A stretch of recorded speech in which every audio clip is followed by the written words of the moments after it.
pembelajaran pada pagi hari ini, mari kita berdoa menurut agama dan kepercayaan masing-masing. Berdoa dimulai.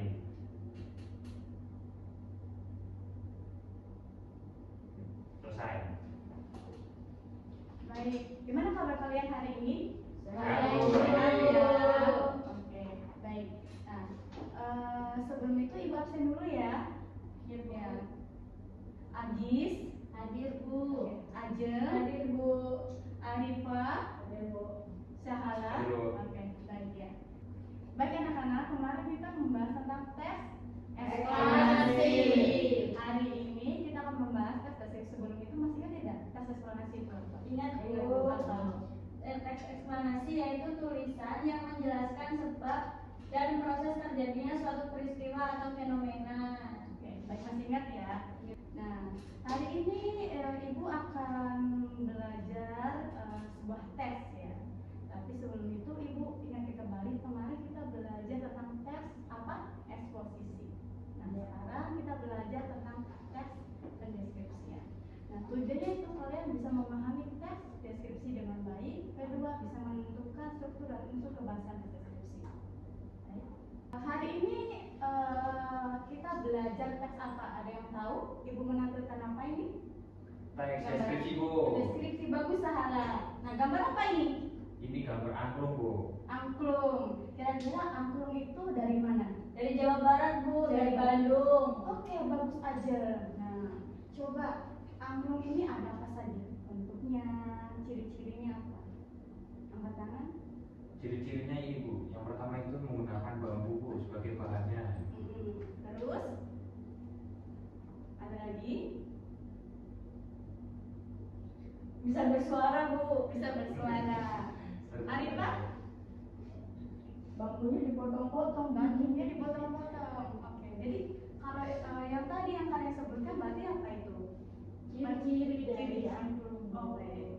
Mendeskripsi. Oh, Susah ya. iya. Kita belajar tentang tes deskripsi.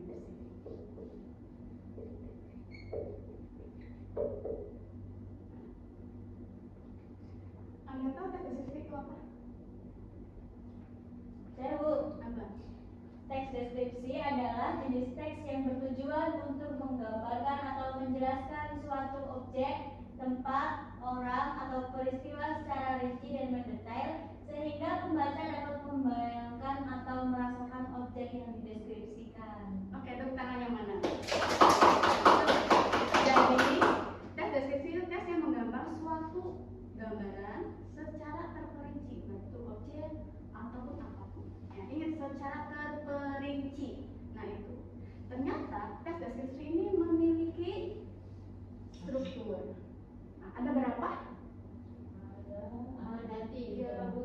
Ada 3. Yang pertama, Pernyataan umum. oke, pernyataan umum. Apa itu? Memperkenalkan objeknya Bu. Bagian untuk memperkenalkan objeknya. Bagian memperkenalkan objek yaitu menjadi penjelasan, ya. Penjelasan Nah, awal. itu. Nah, kemudian apalagi yang kedua? Deskripsi bagian. Deskripsi bagian. Nah, apa itu deskripsi bagian? Bagian yang mendeskripsikan atau menjelaskan karakteristik objek secara lebih rinci. Secara terperinci, baik itu bentuknya. Tadi ke angklung ya, dari bambu, terus dibuatnya seperti apa, bentuknya seperti apa. Nah, itu bagian deskripsi bagian. Nah, terus yang terakhir apa? Penutup. Penutup ini bisa berupa simpulannya.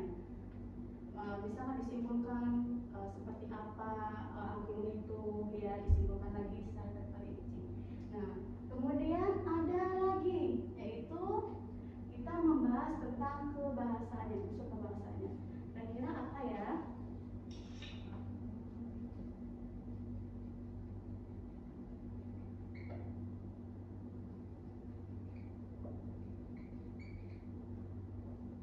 Ada berapa? 4. Ada 4 Bu. Ada 4. Apa saja? Kata sifat, Kata sifat, kata kerja, Majas. majas, Mm-mm. kata benda, benda. Oke, boleh ya. Yang pertama apa itu? Yang pertama kata kerja, Bu. Kata kerja. Kata kerja yang berkaitan dengan panca indera. Indra. Kira-kira yang berkaitan panca indera apa saja sih? Mata, pintar. Hidung, penciuman ya. Terus kulit perasaan, bisa merasakan ya. Contohnya angin menerpa gitu ya. Terus apa lagi? Telinga mendengar ya. Terus apa lagi? Lidah perasa ya. Misalkan asin pahit nah itu ya. Terus apa lagi? Majas. Kira-kira ada berapa? Ada majas hiperbola. Hiperbola itu apa sih? Majas yang berlebihan. Kemudian majas simile. Apa itu? Membandingkan dua hal dengan berbagai seperti bagai atau laksana. Nah, pintar yang membandingkan ya, disabak seperti. Nah itu.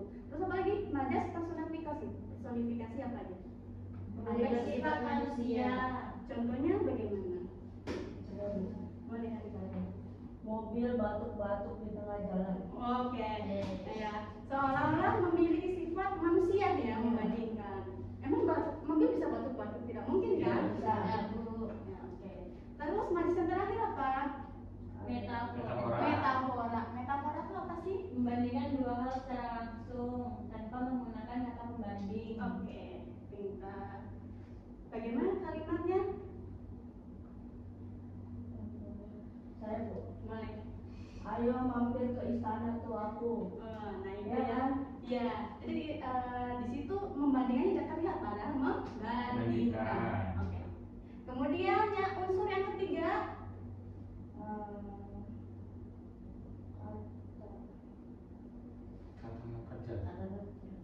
Kata sih Sifat. Oke. Apa? Kata sifat itu kata yang digunakan untuk menggambarkan dan memberi keterangan tentang benda, orang, tempat, objek, dan lainnya. Oke, betul ya. Terus satu lagi apa? Frasa deskriptif. Frasa. Apa itu? Rangkaian kata yang memberikan informasi tambahan mengenai objek yang dideskripsikan. Nah, jadi ini perlu ya. Nanti kalian pahami dari strukturnya, unsur kebahasaannya ya.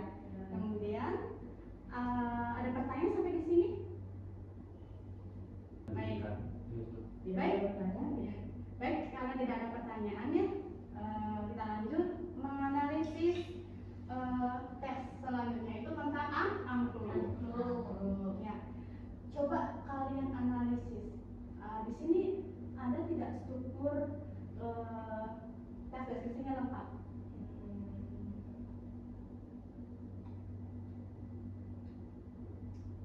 Lengkap, Bu. Lengkap. Oke, yang pertama Pernyataan umum. ada ya. Ada, Bu. Itu adalah ya, oke, pintar. Terus deskripsi bagian Ada di paragraf berapa? Paragraf Kedua. Terus simpulan. Kesimpulan itu Ada paragraf ketiga. Paragraf 3. Oke. Baik. Nah, paham ya? Baik. Sekarang kalian berkelompok. Ya, berkelompok. Nanti ibu ada 2 tes nanti kalian kerjakan. Kalian boleh pilih tes mana ya? Silakan berkelompok. Baik, Bu. Boleh sama sebelahnya aja, Bu. Boleh. Nah, silakan dibuka HP atau laptopnya. Aduh, kan pakai laptop.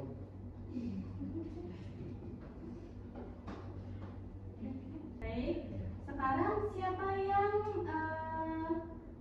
mau maju? Boleh kelompok yang dapat tes ngarot atau tes nasi jamblang? Jamblang, Bu. Ngarot, Bu. Pixel. Gini apa gini? Gini apa gini? Yang kalah maju. Ya, Silakan siapa yang mau maju yang presentasi boleh. Oh silakan.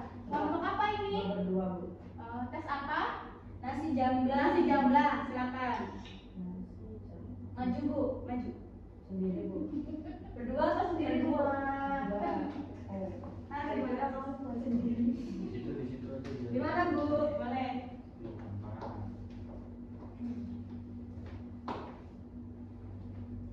Teksnya perlu dibacakan dulu tidak Bu? Boleh. Oh, dibacakan dulu. Oke. Kalau gitu dibuka dulu ya Bu ya. Assalamualaikum warahmatullahi wabarakatuh. Waalaikumsalam warahmatullahi wabarakatuh. Perkenalkan saya Arifah. Saya Ajeng. Kami dari kelompok Nasi Jamblang akan presentasikan hasil analisis tentang unsur kebahasaan dan struktur di teks deskripsi. Teksnya dulu dibacakan Bu. Ya. Silakan. Baik, nasi jamblang. Nasi jamblang adalah kuliner khas Cirebon yang terkenal akan keunikannya. Hidangan ini dinamai sesuai dengan nama daerah asalnya, yaitu Jamblang. Ciri khasnya adalah nasi yang disajikan di atas daun jati, memberikan aroma alami yang menggugah selera. Hidangan ini menjadi favorit tidak hanya bagi masyarakat lokal, tetapi juga wisatawan yang datang ke Cirebon. Penyajian nasi jamblang sederhana namun memikat. Nasinya dibungkus dalam daun jati yang membuatnya tetap pulen meskipun disimpan lama. Lauk pauknya beragam, mulai dari sambal goreng yang pedas, tahu dan tempe goreng yang renyah, hingga semur daging yang manis dan kaya rempah. Ikan asin yang gurih dan pepes tahu dengan aroma sedap turut melengkapi pilihan. Semua hidangan ini diletakkan di atas meja panjang, sehingga pembeli dapat memilih lauk serta selera. Kombinasi rasa gurih, pedas, dan manis menjadi ciri khas yang sulit dilupakan. Nasi jamblang bukan sekedar makanan, tetapi juga warisan budaya yang kaya akan cita rasa. Keunikannya terletak pada kesederhanaan penyajian, aroma khas daun jati, dan pilihan lauk pauk yang memanjakan lidah. Bagi siapa saja yang berkunjung ke Cirebon, mencicipi nasi jamblang adalah pengalaman kuliner yang tidak boleh terlewatkan. Sudah Bu. Baik. Itu untuk teksnya. Itu teks nasi jamblang dari daerah Cirebon. Kemudian untuk analisis strukturnya kan strukturnya ada 3. Yang pertama itu pernyataan umum ada di paragraf pertama, yaitu bagian ketika mengenalkan nasi jamblang, asal usul nama nasi jamblang dan keunikan dari nasi jamblang. Terus bagian deskripsi bagiannya itu diuraikan pada paragraf kedua, menjelaskan secara rinci nasi daun jati dan berbagai lauk pauk dengan deskripsi sensorik. Kemudian yang terakhir itu ada bagian penutupnya atau kesimpulannya, yaitu pada paragraf yang terakhir ketiga menekankan nasi jamblang itu sebagai warisan budaya yang wajib untuk dicoba. Terus untuk unsur kebahasannya itu analisisnya itu kan ada 4, ada kata sifat, kata kerja, frasa deskriptif, dan penggunaan majas. Kata sifat yang kami temukan itu ada kata unik, aroma alami, pulen, renyah, kaya rempah, pedas, gurih, manis, dan khas. Lalu kata kerja yang berkaitan dengan panca indahnya itu ada kata menggugah selera, itu berurusan dengan indera penciuman dan perasaan. Kemudian kata memilih lauk, indera ini berhubungan dengan penglihatan dan sentuhan. Terus ada kata mencicipi, yaitu berhubungan dengan indera perasa. Dan yang terakhir membuat tetap pulen, berhubungan dengan indera sentuhan atau tekstur nasinya. Terus ada frasa deskriptifnya itu ada 4. Yang pertama, nasi yang disajikan di atas daun jati. Lalu yang kedua, semur daging yang manis dan kaya rempah. Yang ketiga, lauk pauk yang memanjakan lidah. Dan yang terakhir itu kombinasi rasa yang gurih, pedas, dan manis. Yang terakhir itu ada penggunaan majas.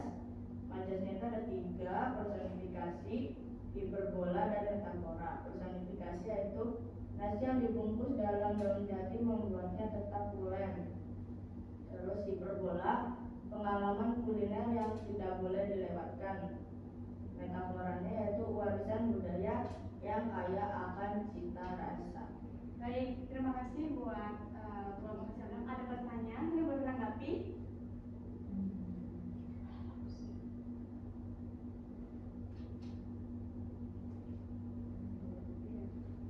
Saya belum paham tuh Yang apa? masalah majas itu. Soal majas, boleh diperjelas biar tahu majas bagaimana? Atapnya gitu ya. Atapnya. Personifikasi.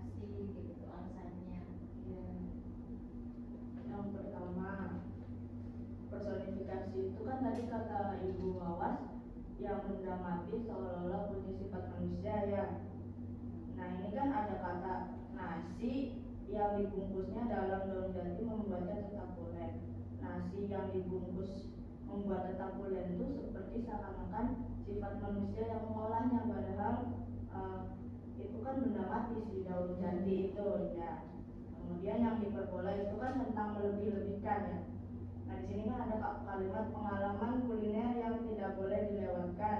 Nah ini sangat berlebihan. Kenapa? Karena sebenarnya kan boleh-boleh saja kalau dilewatkan. Jadi ya tidak apa-apa. Tetapi untuk membuat deskripsinya lebih keren, menggugah selera dan lain-lain, jadi menggunakan pengalaman kuliner ini tidak boleh dilewatkan.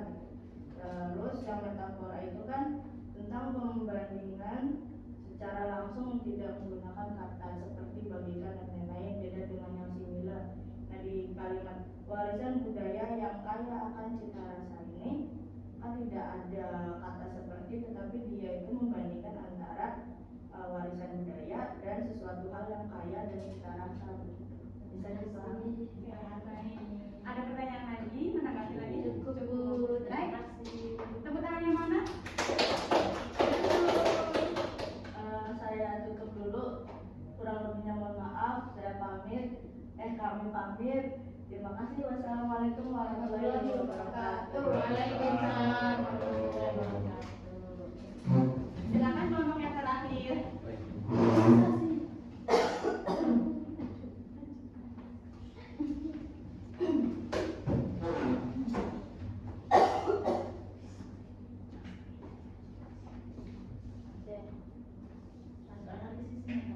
Boleh, silakan. Kok kalian bisa-bisa sih? Saya kan bodoh. Musuhan sebenarnya.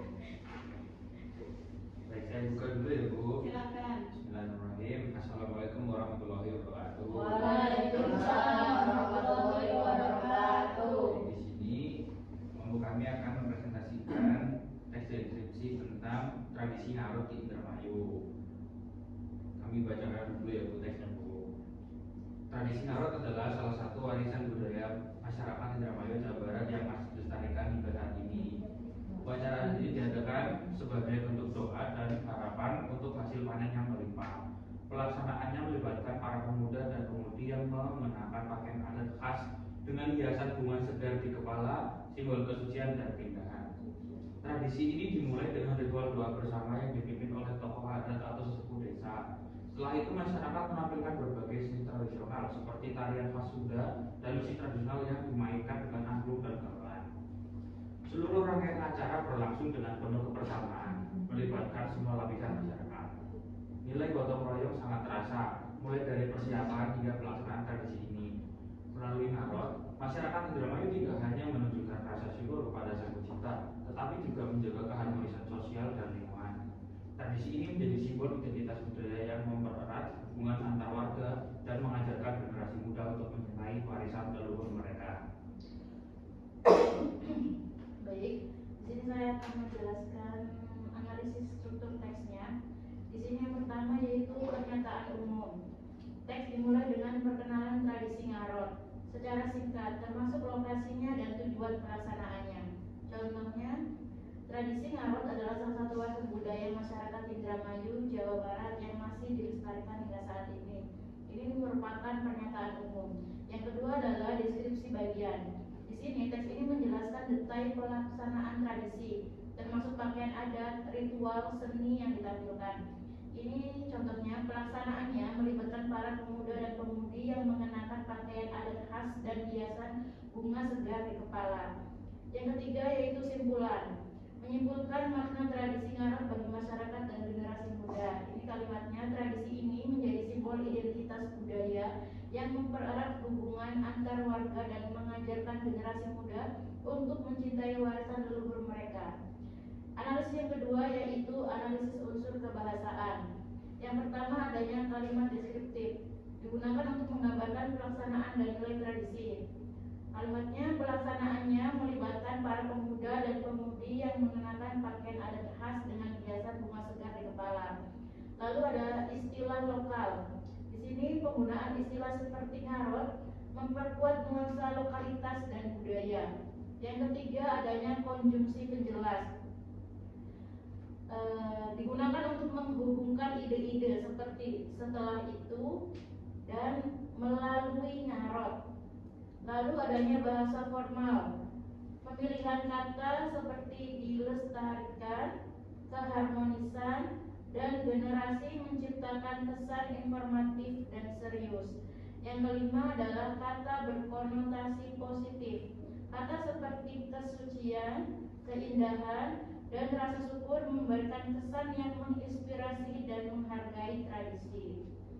Nah, sekian presentasi dari kelompok kami. Barangkali ada yang mau ditanyakan. Baik, kalau tidak ada, tangannya mana? Ya, sekian presentasi dari kelompok kami. Mohon maaf apabila ada perkataan yang kurang berkenan. Sekian, wassalamualaikum warahmatullahi wabarakatuh. Waalaikumsalam warahmatullahi wabarakatuh.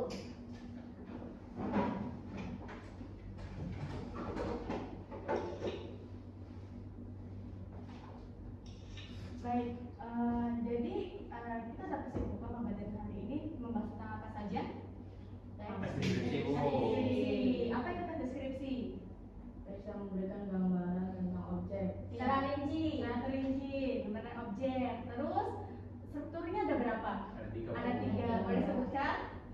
Pernyataan umum, deskripsi Bagian dan penutup atau kesimpulan. Oke. Terus unsur kebahasanya Ada 4. ada 4. Ada kerja yang berkaitan dengan panca indera, terus majas yang dibahas itu ada 4, terus kata sifat dan frasa deskriptif. Baik. Ada yang ditanyakan? Izin bertanya, Bu, apakah teks deskripsi itu boleh mengandung pendapat penulis, Bu? Oke, boleh. Karena teks di situ termasuknya teks yang berkaitan dengan kata sifat. Kata sifat itu ada kata subjektivitas. Nah, itu boleh ya. Terima kasih, Bu. Sama-sama. Ada pertanyaan lagi? Ini ada Tidak, Bu. Tidak ada. Baik, sebelum Ibu akhiri ya, ada tugas untuk kalian nanti ya. Yaitu tugasnya nanti kalian boleh pilih salah satu objek kebudayaan yang berkaitan dengan latar belakang kalian ya. Mau tentang unsur yang Sunda, Jawa atau apapun yang berkaitan dengan kalian. Kemudian tesnya itu dibuat dengan sesuai struktur dan unsur kebahasaan ya, itu saling berkaitan. Dan tugasnya itu boleh dibuat dalam media apapun, mau menggunakan Canva